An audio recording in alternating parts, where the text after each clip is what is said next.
A good Erev Shabbos, everyone. Erev Shabbos, Parshas Matos, Masei, the second Shabbos of the 3 weeks. And there's amazing things that happen in this week's Parsha. We talk about the Ir Miklo, we talk about the City of Refuge. And there's so much to say about the concept of City of Refuge. Somebody who kills somebody by accident and then ends up in a city has to be exiled to a city in order to be protected from the Goel Adam, from the people that are the family members of the person that he murdered. That whole parsha is an incredible thing, the vigilantism in Judaism. But at the end of the day, he stays there until the death of the Kohen Gadol, the death of the high priest. Why the connection to the high priest? That's for another time. But the mothers of the high priest, the Talmud tells us, used to go and bring little goodie bags to the people, the inadvertent murderers who were stuck inside the City of Refuge, so that they wouldn't pray for the death of their sons, because the faster the Kohen Gadol dies, the faster they're able to get out of their prison, they're able to get out of their City of Refuge. So the question that the commentaries ask is that, what were they worried about? The mothers of the Kohanim Gedolim, they were worried about these degenerates. At the end of the day, it was they were sort of nice people, but they did murder somebody, and it was by accident, and it was an accidental kind of thing. But the fact that God put that in their hands and that they were used for that means that there was something amiss in their lives, and they needed to put their lives back together, which means that by definition, their tefillas weren't that strong, because their whole lives weren't that strong. So what were they worried about, this kind of tefillah? Our rabbis tell us some incredible principle that comes out of this. That we know that when the Kohen Gadol, the high priest, would go into the Holy of Holies, and he would pray for the people.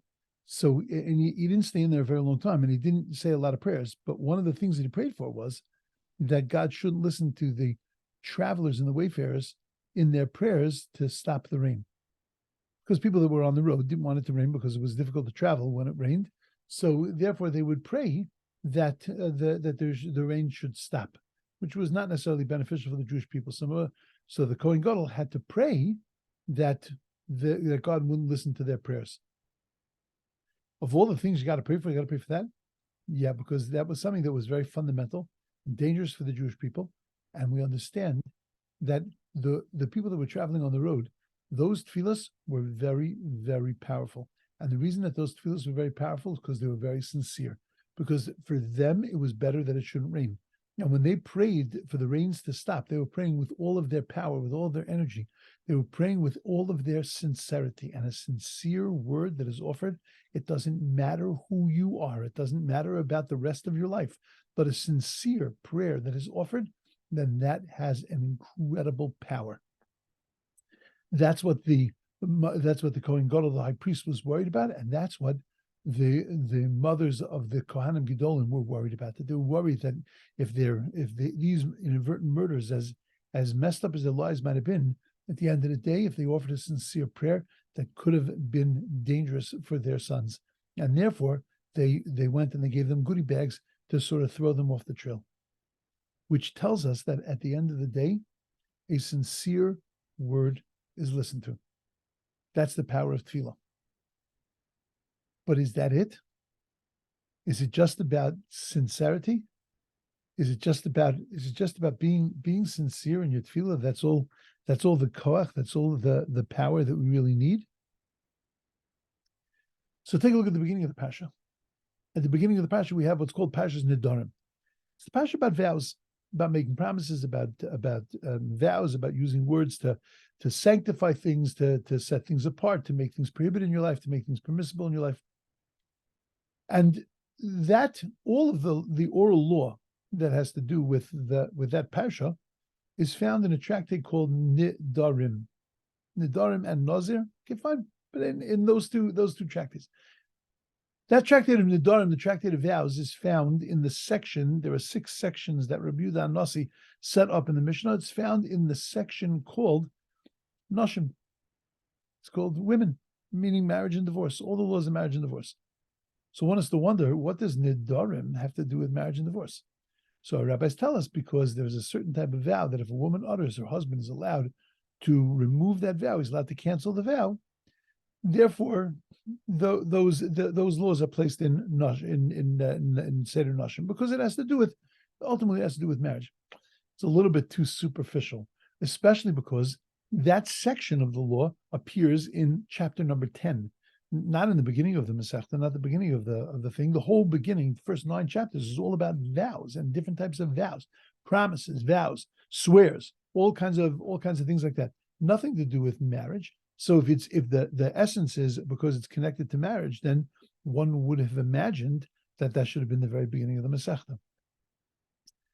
So our rabbis explained very, very beautifully that what are vows all about? That vows ultimately are all about understanding the nuances of speech. That understand that words that are said in one way can be meaningful, and words that are said in another way can be meaningless. And that if you want to accomplish something, you want to make something prohibited or something permissible, you want to obligate yourself to do something, you want to take upon yourself some kind of external obligation, then the way you say it and the words that you use are going to be critical, because the way something is said is going to make a difference to what it means. They tell of a beautiful story that Stalin gets I won't say email, but I don't think that was the story. But he gets a telegram from Trotsky, and the words in the telegram are, "Dear Stalin, I was wrong. You were right. I should apologize, Trotsky." Now, if you read it one way, which is the way it was probably written, was I was wrong. You were right. I should apologize. But if you read it with a different tune and you read it with a different nuance, it's I was wrong. You were right. I really should apologize, Trotsky. How you say something and the way you say those words, the way you communicate, that makes all the difference in the world. A Masechta, a tractate that deals with communication, that belongs in what's called Seder Nashim. That belongs with the laws of marriage and divorce, because the whole concept of marriage is communication. The basis of a healthy marriage is communication. And communication does not mean talking. Communication does not mean just saying words. Communication means communicating an idea both through your actions and through your words. You can talk to another person, you can share your mind with them, you can tell them everything you want to tell, but you're not necessarily communicating, because you're not necessarily saying it in a way that's entering into their hearts and saying it in a way that is really connecting to them. Therefore, a tractate that deals with these laws, that belongs in Seder Nashim, belongs about in the laws of marriage and divorce, not just because there's one type of vow that connects to marriage and divorce, but to marriage, but it's because the concept of communication, that's the basis of marriage. That's why, fascinatingly, it's the only mitzvah in the Torah that's activated by words. You can give a ring, but if you don't say the words Harei Mekudeshes Li B'Tabaz, that you are betrothed to me with this ring, Kidas Moshe V'Yisrael, then you haven't said anything. You haven't done anything. Even if there are witnesses watching, but there's nothing. Because it has to be activated with words, because words is what the relationship is all about. It's about that communication. In the Parshas of Nedarim, the Torah says, Lo Yachal Devaro. We're commanded that we can't go against our words. We can't profane our words. And the Yalkut says that we are commanded not to profane any of our words, not just the words of vows. And fascinatingly, he says that we are commanded not to profane our words, but not the nations of the world. What does that mean? That means that the koach hadibur, the power of speech, the power of communication, can change the nature of an item. We have the ability to be able to say that item, which is a mundane item, we turn it into something holy. We can change the reality of things with our words. And since we have the power to change the reality of things with our words, that means our mouths become like clay shares. They become like holy vessels. And like clay shares, like holy vessels, we have an incredible power, and that's what tefillah is. Tefillah is not just the fact that we're saying words. Tefillah is not just that we are sincere, but that sincerely we are expressing what's inside of ourselves, and we're bringing out ourselves. We're bringing out our inner feelings and our inner reality. We're bringing it out into the world. And when we do that, that's when our tefillah, that's when our prayer, taka, has power. Again, it's not just that we're sincere, and it's not just that we're communicating, but that we're communicating with sincerity, that we're using that sincerity and packaging it and saying it, expressing it.